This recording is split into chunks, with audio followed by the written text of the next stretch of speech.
సత్య సాక్షి అనుదిన మన్నా ద్వారా మీ అందరికీ శుభోదయం. నేటి యొక్క వాగ్దానము ద్వితీయోపదేశ కాండము 31 అధ్యాయం 6వ వచనం.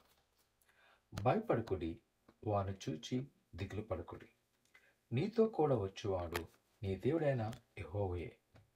ఆయన నిన్ను విడువడు, ఎడబాయడు. ప్రియ సహోదరి సహోదరులారా, ఈ ఉదయకాల సమయంలో దేవుని యొక్క వాక్యము ఆనాటి ఇజ్రాయేల్ ప్రజలకు తెలియబడుతున్న వర్తమానం. వారు ఎప్పుడైతే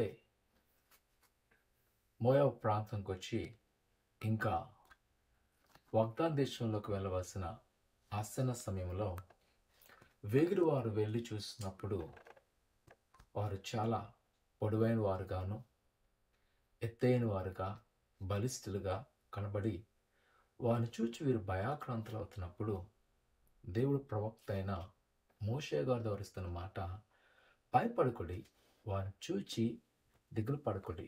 నీతో కూడా వచ్చాడు నీ దేవుడిని యెహోవాయే. ఆయన విడువడు, నిన్నెన్నడు ఎడబాయడు. ఆయన ఎన్నడూ మనల్ని విడిచిపెట్టే దేవుడు కాదు. ఒకవేళ ఈరోజు ఈ లోకంలో మనుషులైతే పరిస్థితులను బట్టి మనల్ని విడిచిపెట్టచ్చు. అలాంటి ప్రజలను, ఇజ్రాయెల్ ప్రజలను దేవుడు విడిచిపెట్టలేదు. వారెల్లప్పుడు కూడా వారితో ఉండి ప్రతి మార్గములో ఆయన వారు విజయం ఇచ్చి కానాన్ దేశం నడిపించారు. ఈరోజు ప్రియ కుమారుని కుమార్తె, ప్రభువైన దేవుడు కూడా నీ జీవితంలో ఆయన గొప్ప కార్యం చేయబోతున్నాడు. నిన్ను ఆయన అనేక మందికి దీవెనకరంగా ఆశీర్వదించబోతున్నాడు.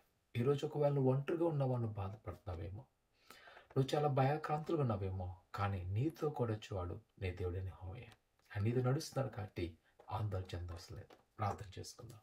పరిశుద్ధ దేవాని కొందాలు నీ బిడ్డలైన వారిని మీరు జ్ఞాపకం చేసుకొని నీ దేవ ఆశీర్వాదంతో నింపండి. నీ కృపను వారికి చూపించండి. నీ వాత్సల్యంతో నడిపించండి.